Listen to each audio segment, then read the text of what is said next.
Good evening, everybody. On behalf of the Ceylon College of Physicians, you all are welcome to the fourth session of Peer Learning Periphery to the Fore. This is clinical case discussion by physicians away from the center, and they work with limited resources. My name is Dr. Rohit Amaravitarana, the moderator of today's event. First, I would like to invite Professor Arosha Disanayaka, the president of Ceylon College of Physicians, to talk the words and objectives of this program, Peer Learning Periphery to the Fore. Professor Arosha. Very good evening to all of you in the audience. A very warm welcome to you. Thank you, Dr. Rohit Amaravitarana, who is a council member of the CCP as well as the lead of the Peripheries to the Fore program. Very briefly, the outline of this, the objective of this program is to learn from the physicians, the young, bright physicians who are working in centers which are away from the so-called central or large hospitals, who work in smaller hospitals with less remote, just give me a second, with less resources available. And then we are in the process of learning from everybody during this year. We learn from peers, experts in different fields. We learn from our overseas outstanding colleagues who do the cutting edge lectures. And the third place that we learn from is the peripheral physicians, or not the peripheral physicians, but the physicians who work away from the center. They can teach us a lot how to deal with complex clinical problems in places where the resources may not be as great as one of the larger hospitals, larger tertiary care hospitals. And probably they achieve the same outcomes that the large hospitals do, but using less resources, but they learn a lot and they can teach us a lot. So with that objective in mind, I invite Dr. Rohit Amaravitarana to take this program. There will be 2 talks, and if all your questions, can you direct it to the Q&A section so that Dr. Rohit at the conclusion of both the talks can take the Q&A, look at the Q&A box and take each question and address that question with the relevant speaker. So that is another learning opportunity for us. So look forward to these 2 talks. I'm very grateful to Dr. Naomi and Dr. Prabhashini for joining us this evening. Over to you, Dr. Rohit. Thank you very much, Professor Arosha Disanayaka, the president of Ceylon College of Physicians. Let me to introduce first speaker today. Is Dr. Naomi Vadduwage, consultant nephrologist working in District General Hospital, Ampara. Dr. Naomi Vadduwage, MBBS, Sri Jayawardhanapura University, MD Colombo, overseas training at Renal Unit, Churchill's Hospital, Oxford University Hospital, NHS Foundation Trust, UK. She is going to talk on kidney disease in diabetic mellitus. Are all those due to diabetes nephropathy? Dr. Naomi, over to you. Thank you, Dr. Rohit, for that kind words of introductions. And first of all, I would like to thank Ceylon College of Physicians for organizing this event and giving me this opportunity to talk in this forum. Just let me share my presentation. So today my topic is kidney diseases in diabetes mellitus. Are all these due to diabetic nephropathy? The reason why I am selecting this topic is because during last 6 months experience in Ampara district, I have seen a lot of patients with diabetes and CKD. A majority of these patients are due to diabetic nephropathy, but there are some patients in whom the underlying etiology is not due to diabetic nephropathy. However, these patients presented to nephrologist in their advanced disease stage. At that time, the disease is not reversible. pathetic situation is some of these patients are in their early 30s or mid 30s. So I selected this topic and I have selected 3 cases, three of my patients who I have managed during last 6 months and to discuss in this lecture. So without wasting time, I will move on to my case discussion. So my first patient is Mr. KS, a 42 years old male with a background history of diabetes for 6 years without any proper follow-up, and also a history of hypertension for 1 year. He has been treated for right foot osteomyelitis 6 months ago, completely healed. This time presented with generalized body swelling for 2 weeks duration, which associated with reduced urine output, proteurine, but there was no hematuria and no history of preceding upper respiratory tract infection or skin sepsis, and there was no history suggestive of underlying autoimmune disease. On examinations, he had got gross generalized edema. There were no skin rashes and no features to suggest underlying autoimmune disease. He was hypertensive and he had evidence of right pleural effusion, ascites, and on eye screening, he had moderate proliferative diabetic retinopathy, but there was no peripheral neuropathy or other central nervous system abnormalities.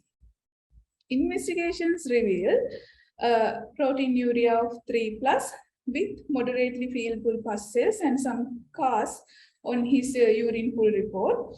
Urine culture was negative, and UP's to do urine protein creatinine ratio, there was no reagents available in our hospital, and also patient couldn't afford to do it outside as well. Urine for dysmorphic RBC was positive, 20%. And his serum creatinine was gradually rising from 3.7 to 4.8 over a few days during the hospital stay. There was a record of his baseline creatinine, which was normal in early this year. He had hypoalbuminemia and moderate anemia. His inflammatory marker CRP was normal. Blood picture revealed thalassemia, trait and iron deficiency, no evidence of hemolysis. Liver function tests were normal, and he had normal calcium and high phosphate. Ultrasound scan revealed normal sized kidneys with mild increase in echogenicity. So these were the basic investigations we had.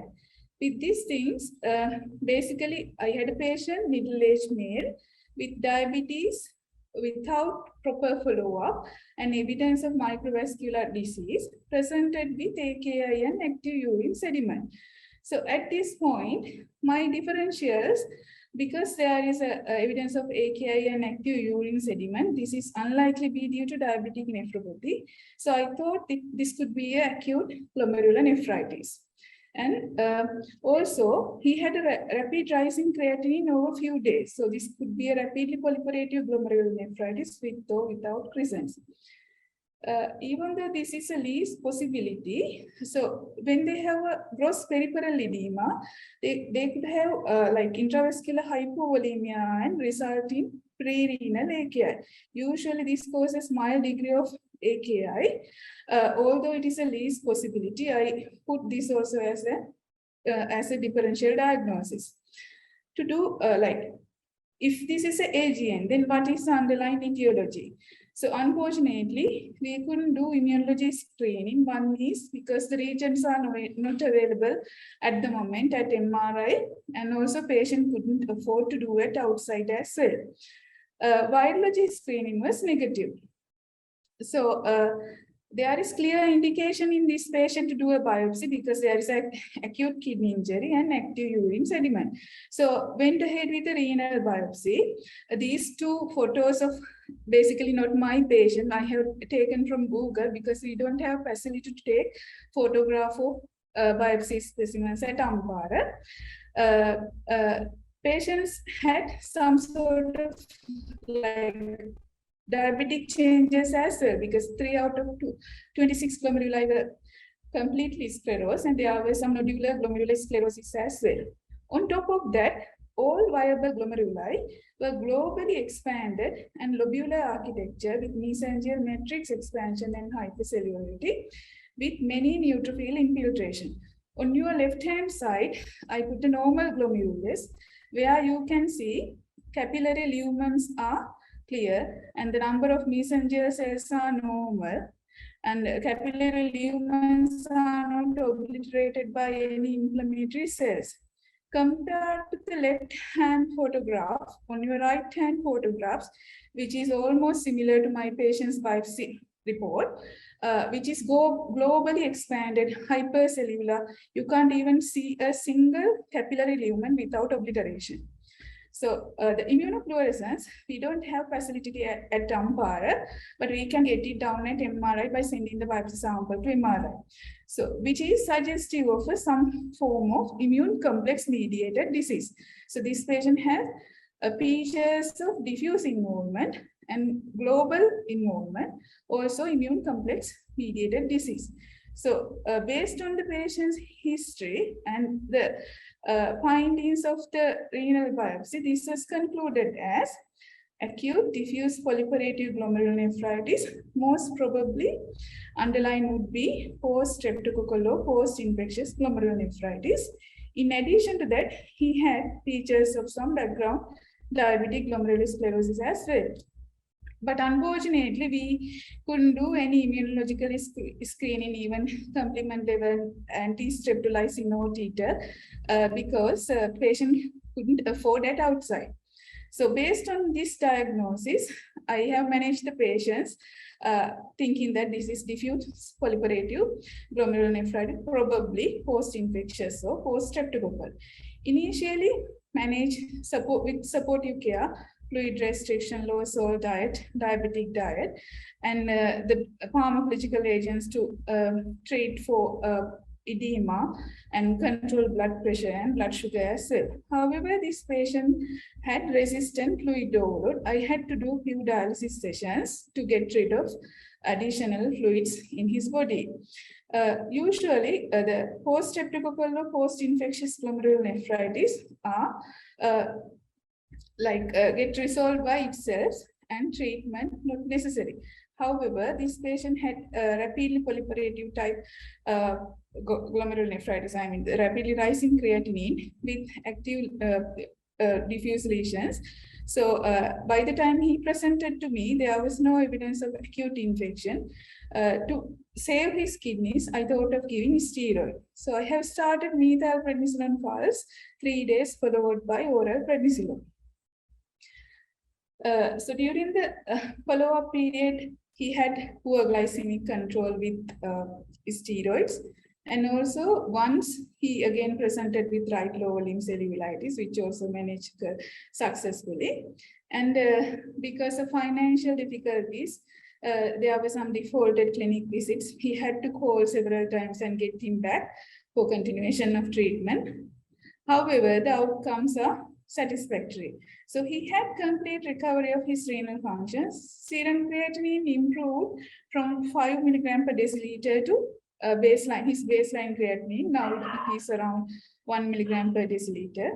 He is on tailing off dose prednisolone, now on 10 milligram daily dose, and planning to further reduce and stop over 3 to 6 months duration. Glycemic control achieved with insulin. Now he is off diuretics and his disease is controlled with steroids. So this is my first patient. Moving to the second patient. Again, Mr. A.N., 64 years old male with a background history of diabetes for 6 years and hypertension for 4 years and history of ischemic heart disease in 2018. Presented to a local hospital with dizziness and central chest pain for 6 hours. There were ECG changes with negative trophy. So they have managed as unstable angina and also as a lower respiratory tract infection as well. His serum creatinine was 8.5 milligram per deciliter at presentation to local hospital. So during, he also didn't have a proper follow-up, but there were some records in his clinic book.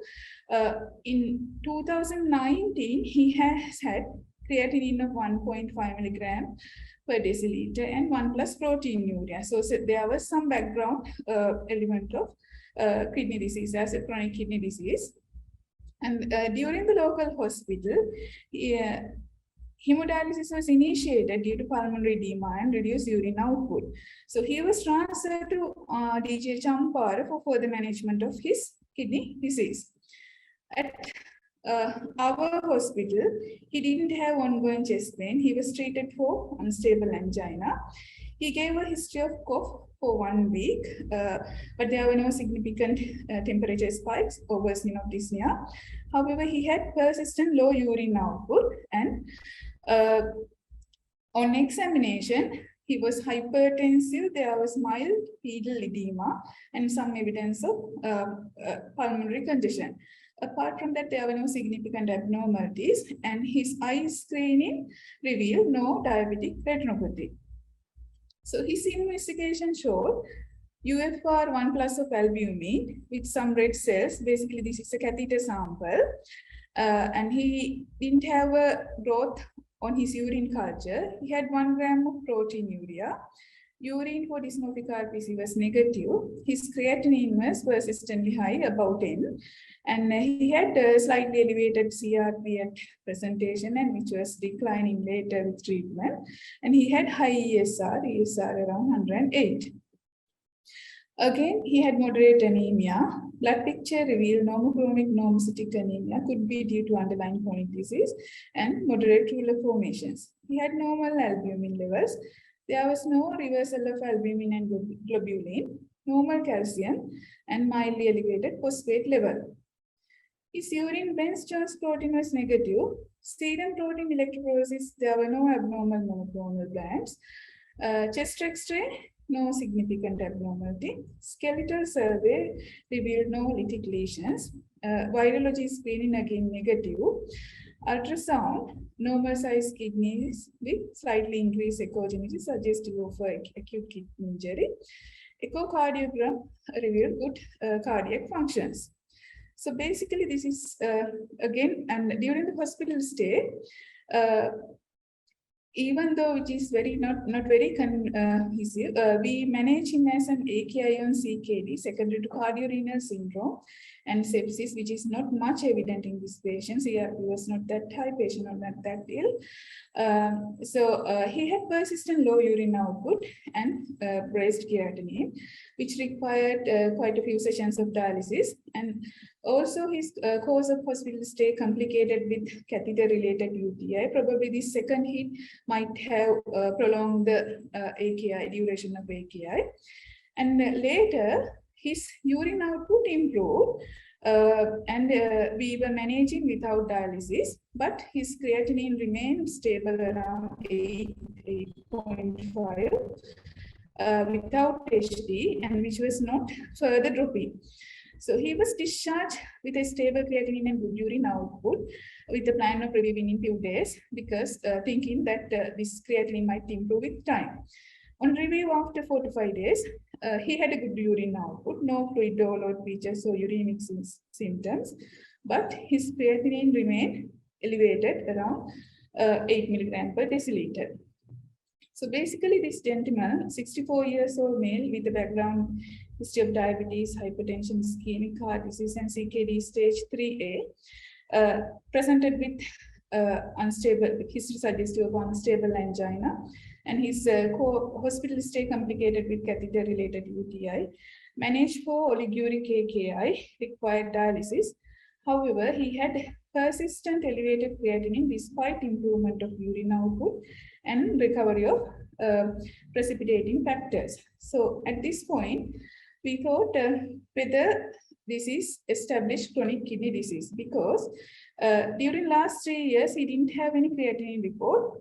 3 years ago, he had a CKD 3A stage, and also he didn't have a proper follow-up as well. So there's a possibility of established chronic kidney disease. Or else, whether this is due to persistent acute kidney injury on chronic kidney disease.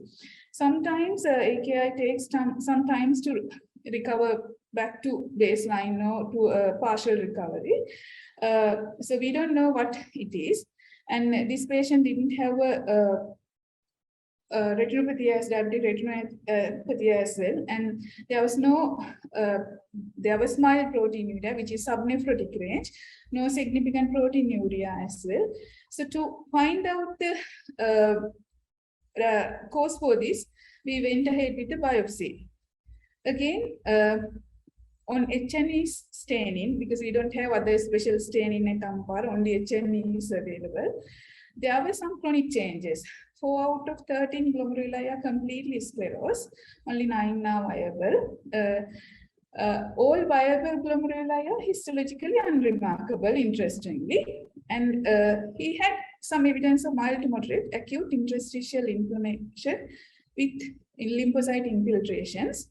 And there were some mild to moderate interstitial fibrosis and tibial atrophy as well. So basically, there were some chronic changes. On top of that, there was evidence of acute interstitial inflammation as well. His immunofluorescence didn't show any significant staining of for this IgG or GA-IgM. And C3, there was some focal and segmental staining on capillaries, which is 1+, can disregard as which is not significant because 1+, but there was some 3+ granular staining on interstitial blood vessels, suggestive of involvement of the interstitial blood vessels. Because high ESR and some ruler formations, so special staining for kappa and lambda were also done for this during this immunofluorescence, which also were negative. So this was concluded as compatible with acute tubular and interstitial nephritis and mild to moderate chronic interstitial disease with some glomerular sclerosis as well. So there was an element of acute thing. So I have started him, on a short course of steroid, 0.5 mg per kg per day, tailing over 3 months to manage acute tubular interstitial nephritis. His serum creatinine improved and stable around 2.4 milligrams now. He's clinically stable, good improvement is there. And now he's on 5 milligram EOD every other day and awaiting to stop steroid at the end of this month. Problems which I faced during the management of this patient. Again, this is a Muslim patient with communication problems. So even though despite adequate instructions, he has poor insight regarding the disease. And again, because of socioeconomic problems and this poor insight, there were some poor clinic attendance. Otherwise, we would have stopped steroids by now. And also for biopsy, I have stopped his antiplatelet drugs and advised to restart 1 week after the renal biopsy, but he has not restarted antiplatelet drugs. And during this follow-up, he had an episode of non-STEMI as well. Those were the problems that I met during his management and follow-up. Moving to case number 3, my third patient is Mr. AWJ, 32 years old male, diabetes for 6 years, and hypertension and dyslipidemia for 1 year. No retinopathy on eye screening. This patient was referred to me by a physician for further evaluation of renal functions. Onset of diabetes around 25 years of age, non-insulin dependent diabetes. He was followed up at private sector. There was a family history of diabetes. His mother had diabetes, but onset is after 50 years of age. There was no other family members affected by diabetes. Onset of proteinuria since 2019, according to his records, which was gradually worsening. However, his creatinine remained normal till the 3 months back. Over the last 3 months, he had worsening of creatinine from 0.9 to 2.3. He had a history of proteurine, no episodes of hematuria. There were no history of reduced urine output or low volume swelling of features of fluid overload. No history of exposure to nephrotoxic drugs or any other native treatment, and there was no history suggestive of underlying autoimmune disease. Examination was unremarkable apart from hypertension, and repeated eye screening revealed no retinopathy. Investigations showed nephrotic range proteinuria without active sediments. Serum creatinine stable during the hospital stay 2.4, 2.5. Mild anemia. CRP was slightly raised, ESR 34, blood picture, normochromic normocytic anemia. And he had mild hypoalbuminemia 3.2, liver functions normal, normal calcium level, and upper limit of phosphate. Ultrasonically, kidneys were normal with slightly increased echogenicity. Virology screening was negative. Basic immunology, because this patient is young patient, 32 years male. So I went ahead with this basic immunology, which also negative. In summary, again, this patient is 32 years old male with diabetes for 6 years and gradually worsening proteinuria over last 3 to 4 years. Presented with nephrotic range proteinuria and worsening renal functions over 3 months duration. Repeated eye screening revealed no retinopathy. So even though there is no retinopathy, this because the history is gradually worsening proteinuria, duration of type 2 diabetes, duration more than 6 years. So it could still be diabetic nephropathy, or else because this worsening of renal functions over very recently, this could be another glomerular pathology on top of diabetic nephropathy. So to find out the answer for this, again, I went ahead with the renal biopsy. So biopsy was suggestive of basically a diabetes glomerular sclerosis. He had like chronic changes, almost like 3 out of 9 glomeruli sclerosed. Viable glomeruli shows glomerular segmental sclerosis with nodular lesions. There was no evidence of present formations, neutrophil infiltrations, and there was some evidence of moderate and patchy interstitial inflammation as well. Blood vessels were unremarkable. Again, this photo, the arrow shows like similar to our patients, some segmental sclerosis and nodular sclerosis. Immunofluorescence study was not significant. There were no significant staining. This was concluded as suggestive of diabetic glomerular sclerosis because there was some nodular sclerosis as well. In addition to that, there were moderate chronic tubular interstitial disease as well. So basically, this patient in his early 30s, 32 years, even though he had no retinopathy, he had gradually worsening proteinuria despite normal creatinine. Recently started worsening creatinine over 3 months, now is stable around 2.5, and found to have a diabetic nephropathy on his biopsy. So this patient was managed as by diabetic nephropathy, non-pharmacological and pharmacological treatment, and he needs follow-up with the control of this precipitating factors and control of this blood pressure, blood sugar to monitor the response to treatment and progression of the disease. So that's the end of the case discussion. So basically, all these 3 patients had diabetes around 6 years duration, but first patient had AKI with active urine sediments, and the biopsy gave a diagnosis of diffuse proliferative glomerulonephritis. Second patient, no retinopathy and mild proteinuria, but there was a history of like CKD3 3 years ago, and presented with the AKI. Biopsy revealed acute tubular interstitial nephritis, and the reason for background chronic kidney disease is not the diabetic nephropathy, that's chronic tubular interstitial nephritis. Third patient, again, the biopsy revealed diabetic nephropathy. He also didn't have retinopathy, but he had worsening proteinuria and duration of diabetes, type 2 diabetes, more than 5 years. So what I wanted to highlight here, the value of a renal biopsy in uncertain cases. Actually, in first 2 patients, the renal biopsy helped to diagnose and guide the treatment and save the kidney functions of those 2 patients. Especially in the second patient, if I haven't proceeded with the biopsy, I would have managed this patient as a chronic kidney disease because he had evidence of CKD3 even 3 years ago. So when to consider renal biopsy in patient with diabetes and kidney disease? So these are the indications when there is atypical presentations like rapid onset or progression of albuminuria or sudden onset nephrotic syndrome, rapid GFR decline with or without albuminuria, hematuria or active urine sediments, clinical and laboratory suspicion of other systemic disease, then also you need to do the biopsy.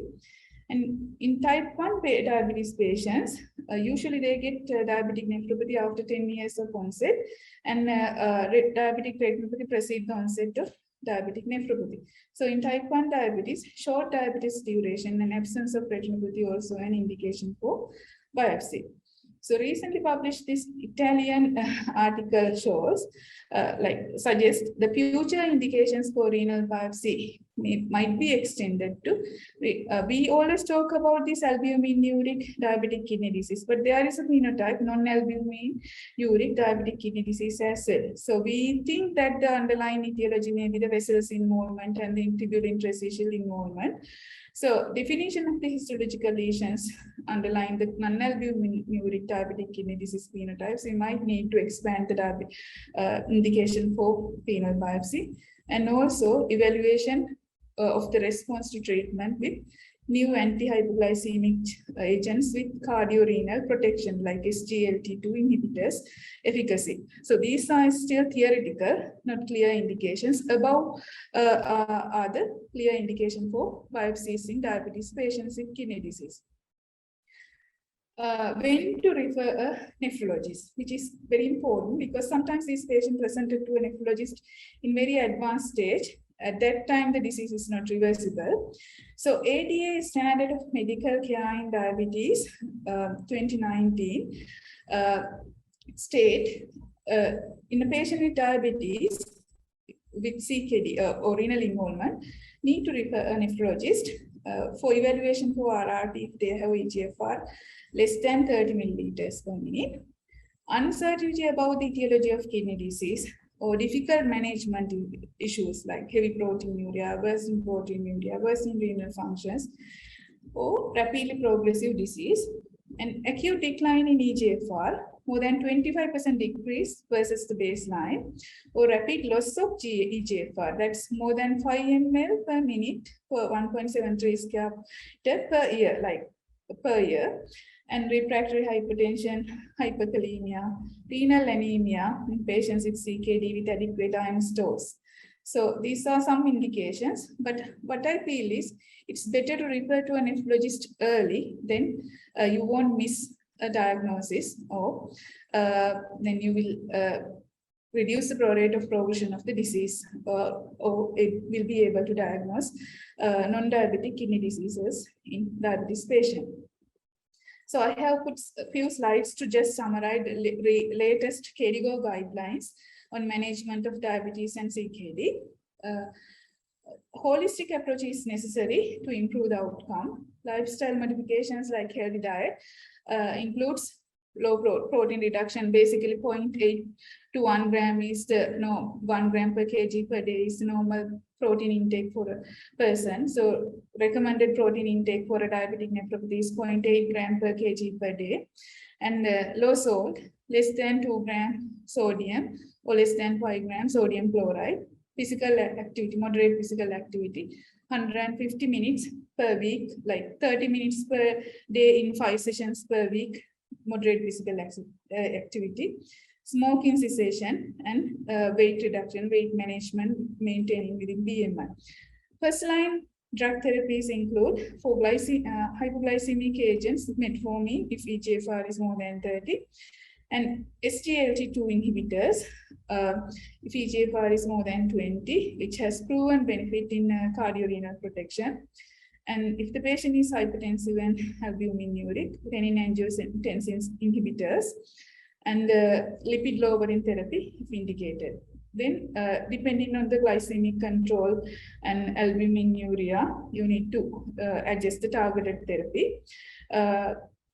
And there are some studies on this non-steroidal mineralocorticoid receptor antagonist. Pinirenone is a proven drug with PIDELIGO study, and reduction in cardiovascular risk and rate of progression of diabetic kidney disease. And blood pressure control is very important. And also, if there are some atherosclerotic cardiovascular disease risk, antiplatelet agents as well. So this diagram shows the selecting glucose lowering agents. First line is, as I told earlier, metformin and SGLT2 inhibitor. If EGFR more than 30, you can use it the reduced dose. When EGFR is less than 45, then you need to reduce the dose not as the normal EGFR. SGLT2 inhibitors, if EGFR 20, you can start, but not to initiate if EGFR is less than 20.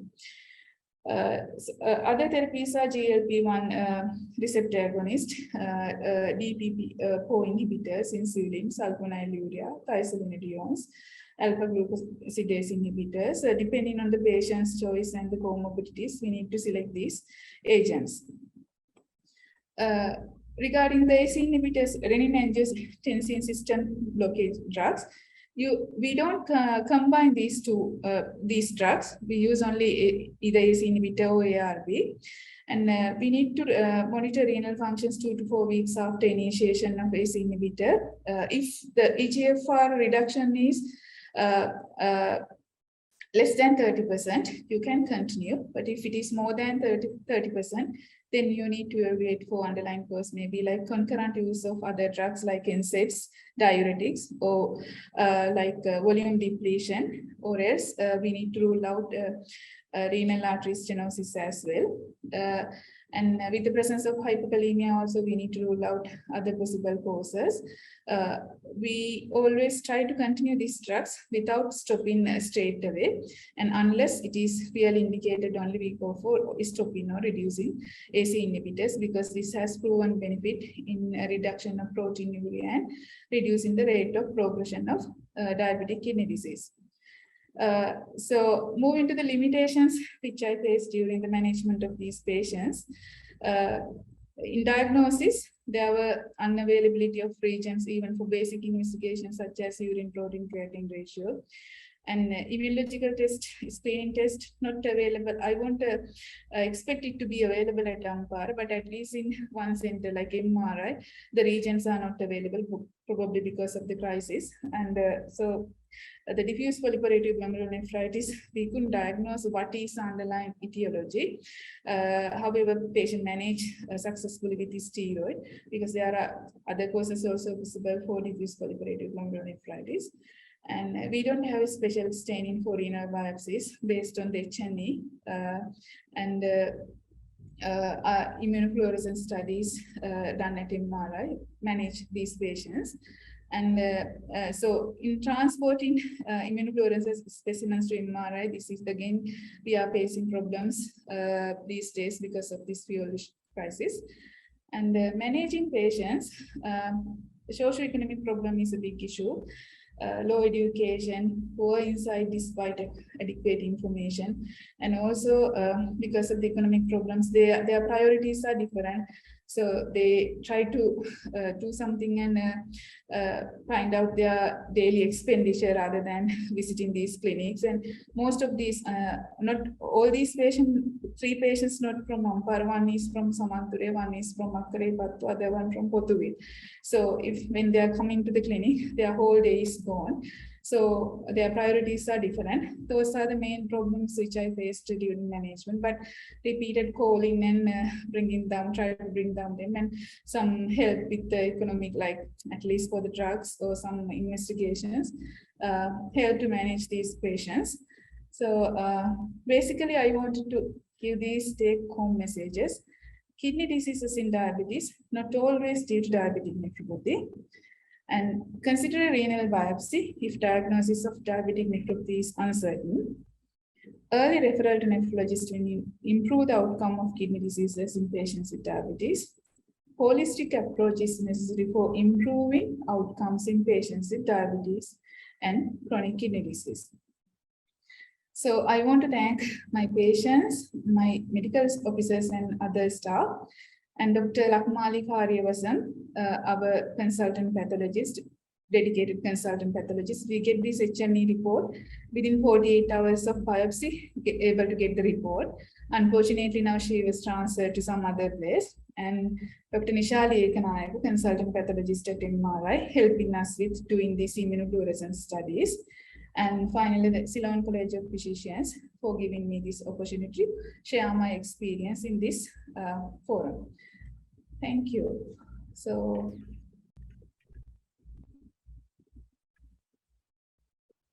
thank you, Dr. Naomi, for very informative and excellent presentation.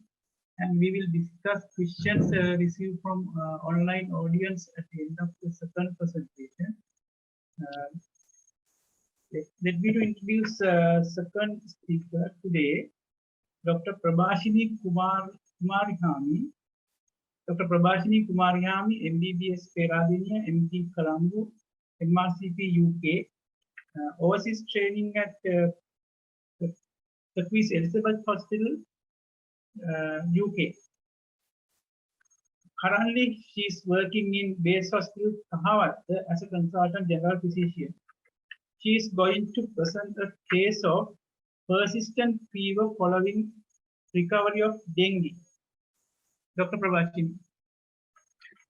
Thank you, Dr. Rohit, for your kind word of introduction. So, and I want to thank Ceylon College of Physicians as well for giving me this opportunity. So, shall I share my screen first? So I thought of discussing this the patient with dengue fever who is having the persistent fever even after recovery from dengue. So because nowadays we are facing increased number of dengue patients, so that I thought that this will be a good opportunity to discuss. So my patient is 36-year-old female patient who was previously well, admitted with day 4 fever with associated vomiting, diarrhea, and abdominal pain. So she developed fever 4 days back and experienced vomiting, abdominal pain, and diarrhea since day 2 of illness.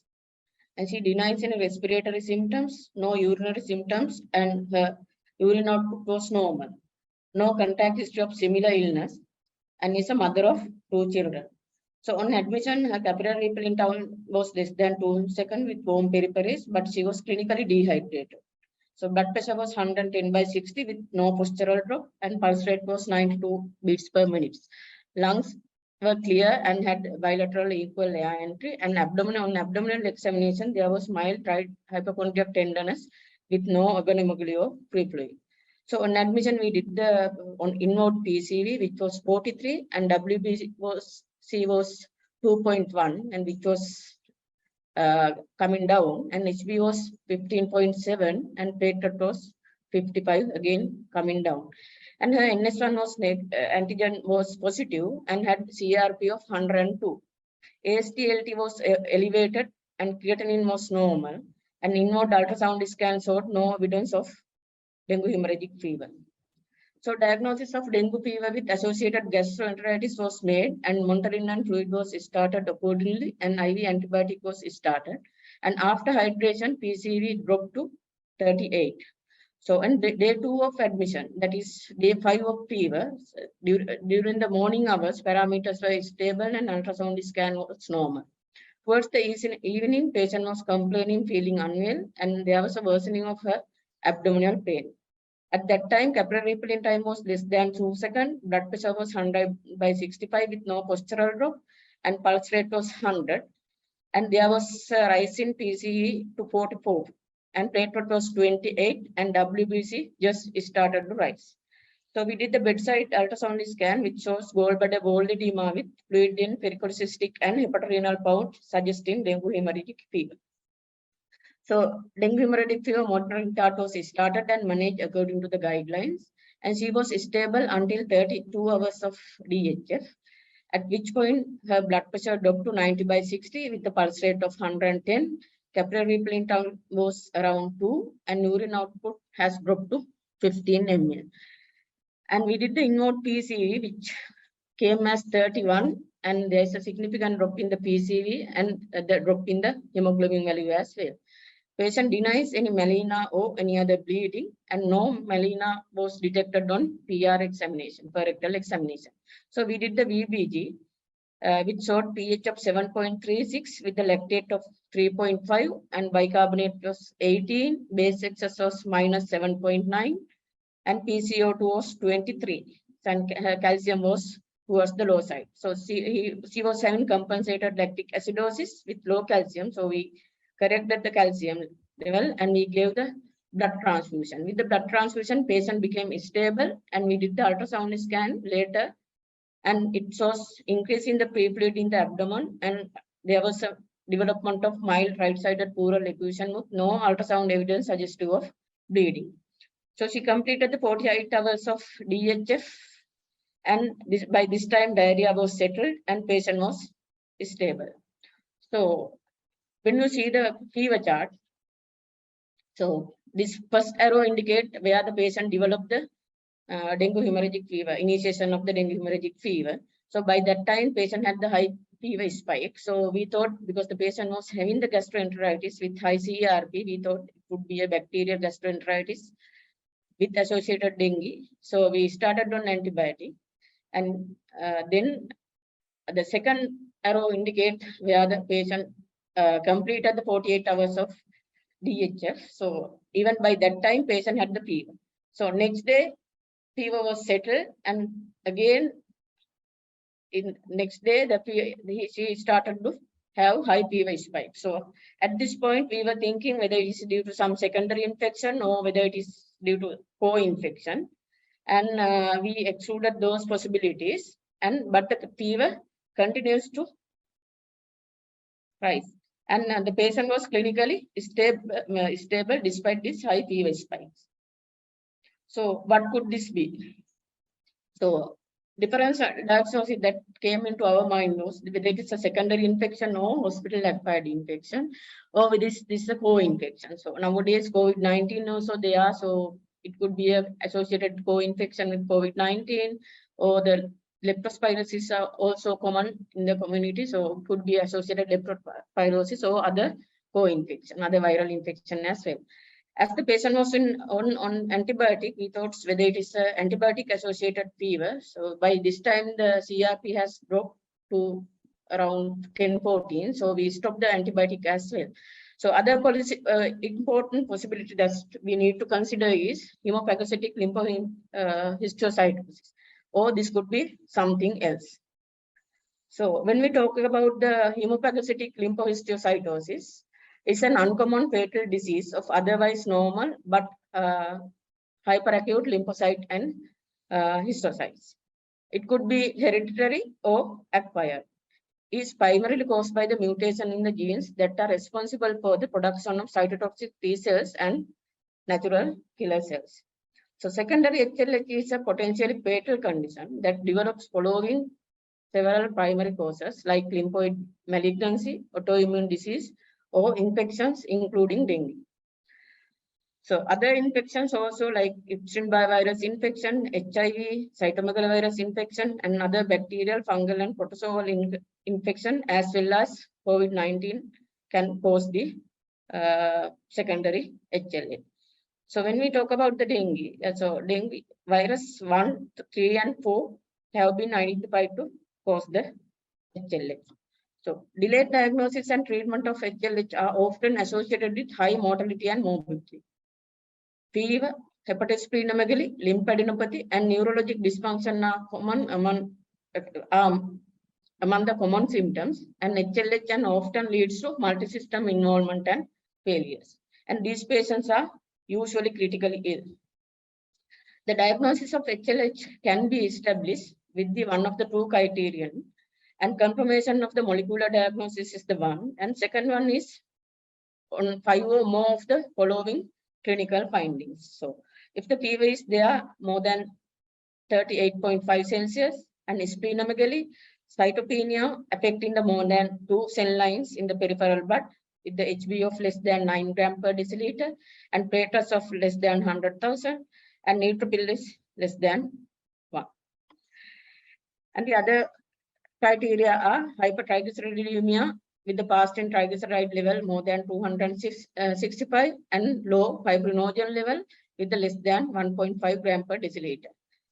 And hemophagocytosis in bone marrow, spleen, lymph nodes, or liver with no evidence of malignancy. And low or absent natural killer cell activity, elevated CD25 and ferritin more than 500 microgram per liter. Dengue-associated HLH can be treated with pulse dose glucocorticoids. Intravenous immunoglobulin can be used either alone or with glucocorticoid as well.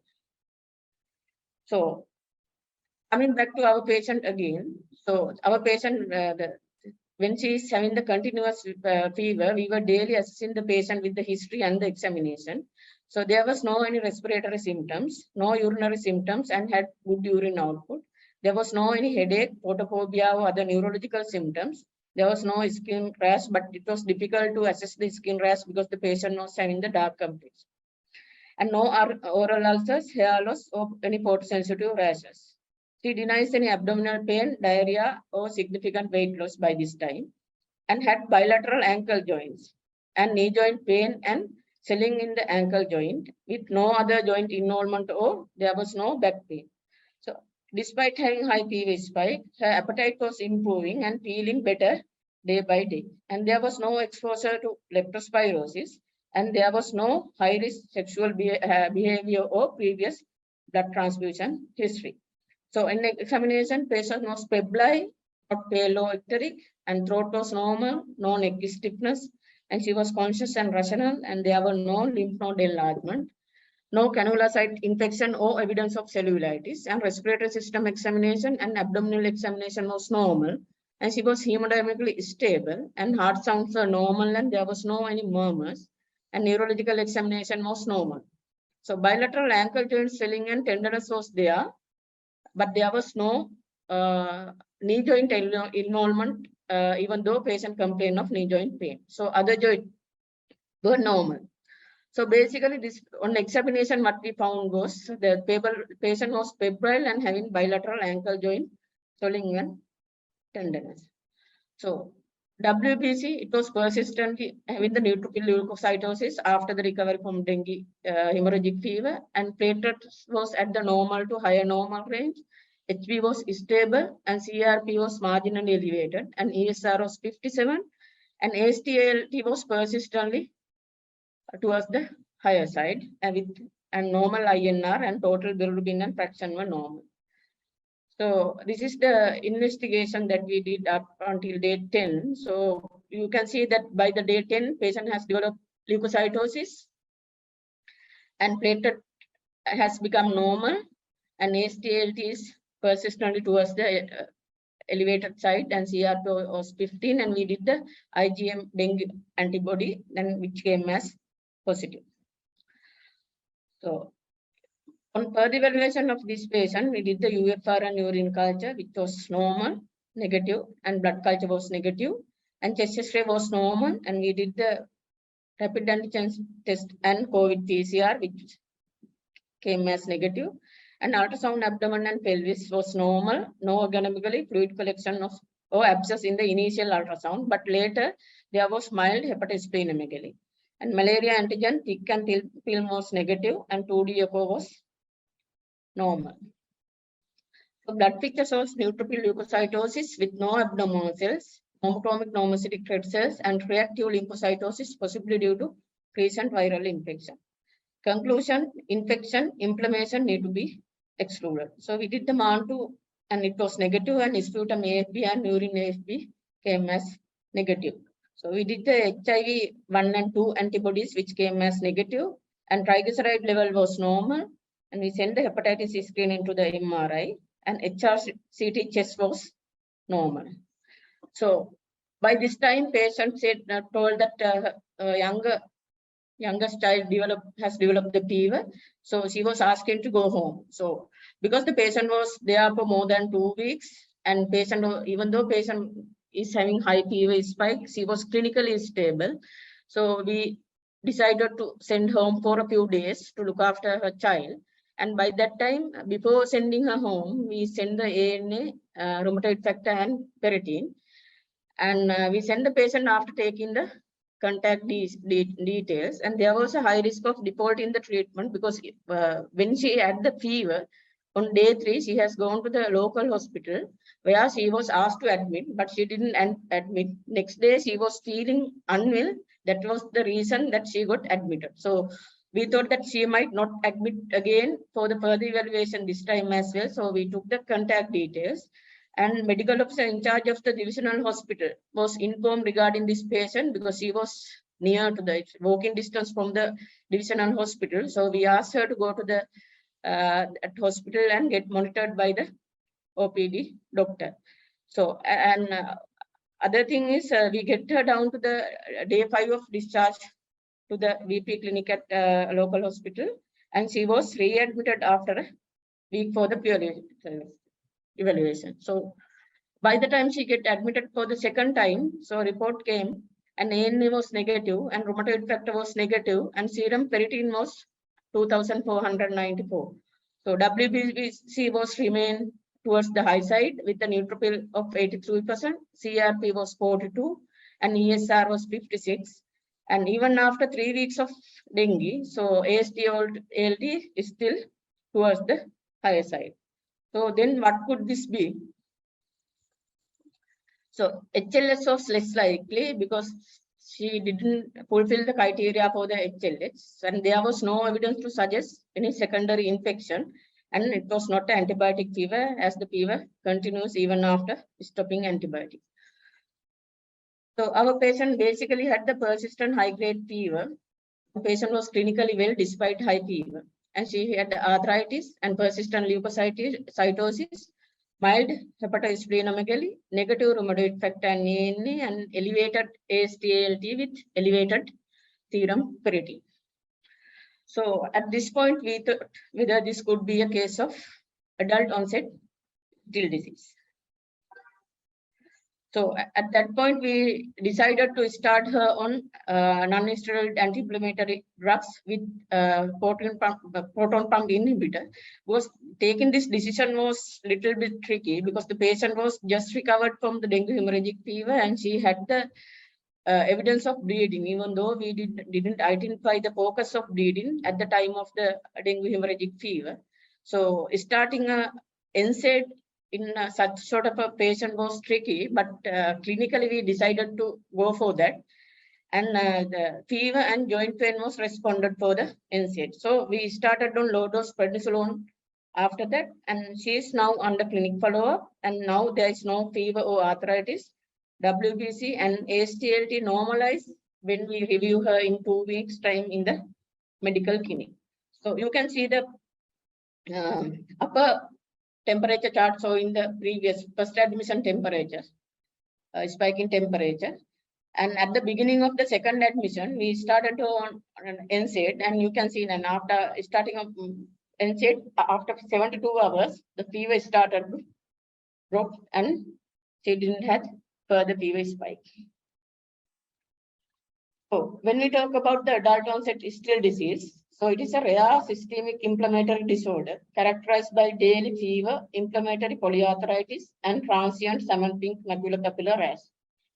Etiology is unknown. The hypothesis remains that adult onset still disease is a reactive syndrome in which various infectious agents may act as a trigger in a genetically predisposed host. So both genetic factors and a variety of virus, bacteria, and other infectious factors have been suggested. So this is a very uncommon disease, and females are affected slightly more than males, and it has bimodal age distribution. The first peak between the age of 15 to 25, and the second peak is between the 36 to 46. So our patients belong to the second peak. So there are two immune dysregulation described in the pathogenesis of adult onset still disease. So innate immunity with neutrophil and macrophage activation under the effect of pro-inflammatory cytokines, one pathway. And secondly, CD4 T helper cells may also play a role in the pathogenesis of this disease with the predominance of the H1 T helper 1 subset. So there are three main patterns of clinical course of adult onset still disease, namely monophasic, intermittent, and chronic. So primary clinical features are fever, rash, arthritis, and arthralgia, as I mentioned earlier. So they are seen in about 75 to 90% of patients. So other common symptoms are myalgia, pharyngitis, lymphadenopathy, and splenomegaly. Less commonly observed signs are hepatomegaly, pleurisy, pericarditis, and abdominal. So when we talk about the rash is classically a salmon pink colored macula or maculopapular, which is usually non-purity and occur with the fever. So it is mainly seen on the trunk and extremities, but can also be seen on the palms, soles, and the face as well. So the rash can sometimes be induced by the heat or by rubbing the skin, which is what we call as Koebner phenomenon.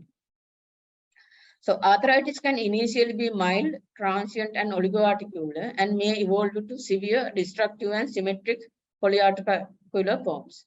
So commonly involved joints are knees, wrist, and the ankles. In our patient, it was the ankle which involved. So elbows, proximal interphalangeal joints, and other small and large joint also can be involved. Fusion of the wrist joint is a characteristic of this disease, but is seen in only a few patients. So patient can present with a sore throat at the time of initial evaluation. It frequently recurs during disease flare-up. Examination in those cases typically reveals severe non-suppurative pharyngitis with negative bacterial cultures. So symmetrical cyclic tender lymphadenopathy is reported in 1/3 to 2/3 of patients. Splenomegaly in 1/3 to 1/2 of patients. So liver abnormalities include hepatomegaly, and more commonly, modest elevation of serum hepatic transaminases and alkaline phosphatase. So, for the diagnosis, there are a lot of diagnostic criteria has been proposed, but the Yamaguchi criteria have the highest sensitivity. So, total of 5 or more criteria, including 2 or more major criteria, have a sensitivity of 96% and the specificity of 92 to classify the patient as having adult onset still disease. So when we consider the major criteria, that is fever of at least 39 Celsius lasting at least 1 week, arthralgia or arthritis lasting 2 weeks or longer, and non-pruritic maculopapular rash and leukocytosis with the at least 80% of granulocyte.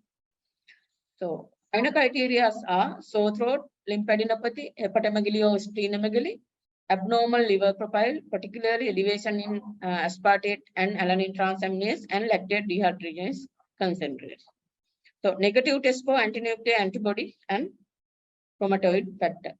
So even though not included as a diagnostic criteria, serum creatine level of more than 1000 gram per milliliter is common in adult onset still disease. Ferritin levels are generally higher than 5 times the upper limits of normal. So elevated ferritin suggests the presence of the disease with an 80% sensitivity and 46% of specificity. If combined with the decrease in the proportion of glycosidated ferritin less than 20%, the specificity will rise to 93%. So inflammatory markers like ESR and CRP are elevated in the almost all the patients.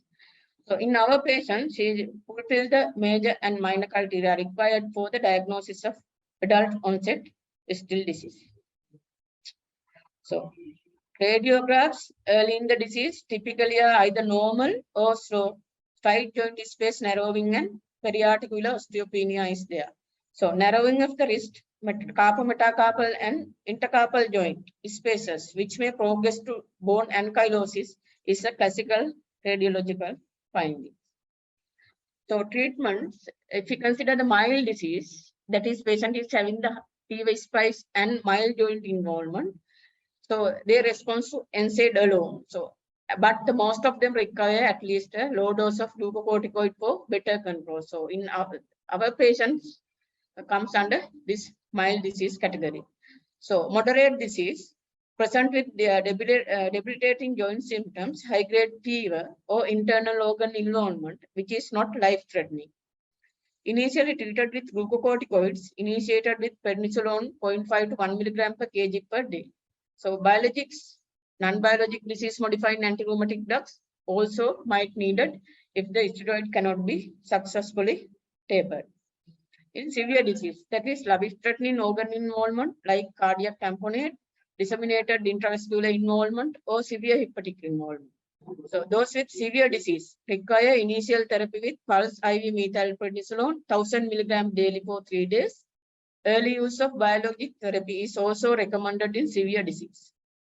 And also IL-1 inhibitor and IL-6 inhibitors are more effective than the TNF inhibitors. So most patients with adult onset sterile disease are eventually able to stop the therapy. Some may have a monocyclic form of disease. There are no available protocols for tapering and discontinuation of the disease-modifying antirheumatic drugs. For patients in complete remission for at least 3 months, gradually tapering the medication with the hope of discontinuation all drug is the practice. So, when we talk about the challenges we face during the management of this patient, to keep the patient in hospital for further evaluation. So it was difficult because the patients, mainly concerned about the symptomatic improvement. Even though the patient was having the high fever spikes, she was clinically okay, and she was helping the patients in the ward as well. So she herself feeling better, and so she want to go home.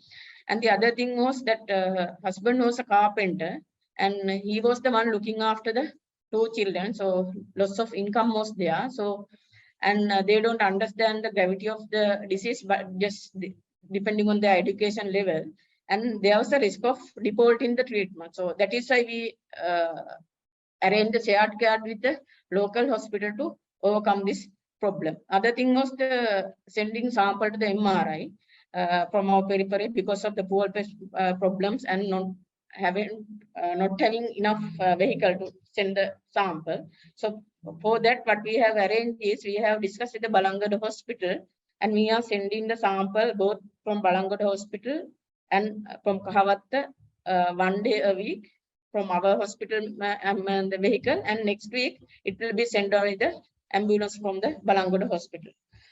And the other thing is to convince the medical staff. So each day during the board round, what they are asking, even the doctors and the other medical staff, why we are not transferring this patient to a nearby Ratnapura hospital for further management, and as she is having the high fever spikes. So we needed the team motivation and change in the attitude of the medical staff.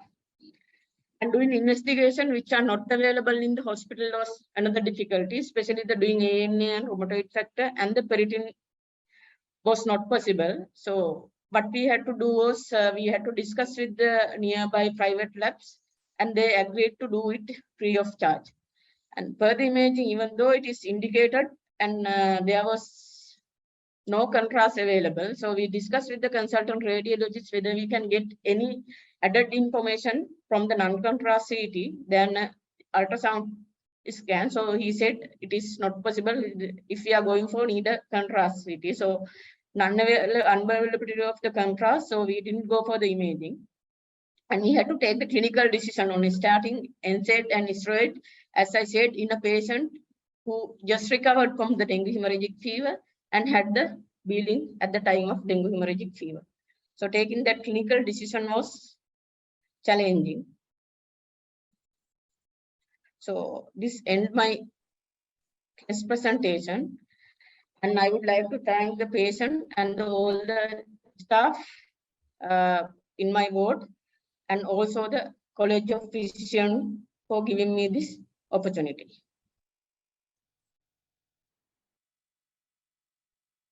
Thank you, Dr. Prabhashini, for very interesting and excellent presentation. So now we are coming to the Q&A sessions, and we receive one question from audience. Questions goes to Dr. Naomi. Dr. Naomi, it is referring to the first patient. If patient's glycemic control is very poor with steroid, what are the other treatment options? Would you consider any other immunosuppressive medication for that particular patient? Yes, Dr. Naomi. there are some studies regarding like mycophenolate. You can start, but actually with these patients, with the start of steroid, he had response.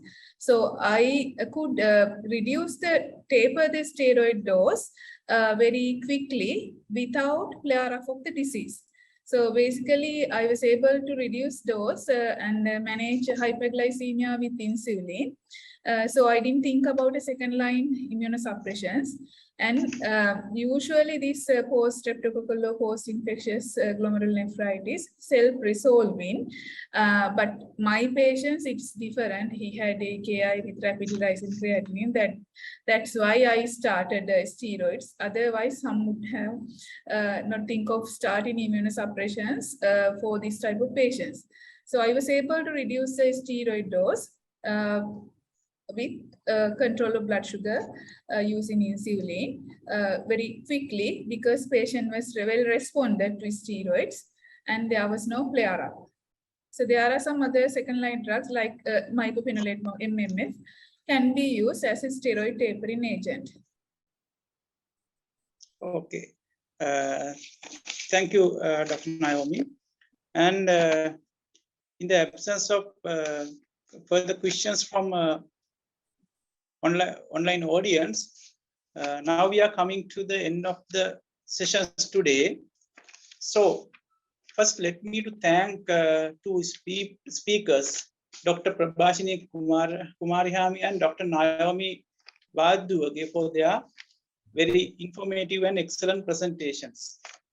Also, I would like to thank CCP staff, audiovisual team, Mr. Nalina, and others, sponsors, Merck Pharmaceutical, for their valuable support.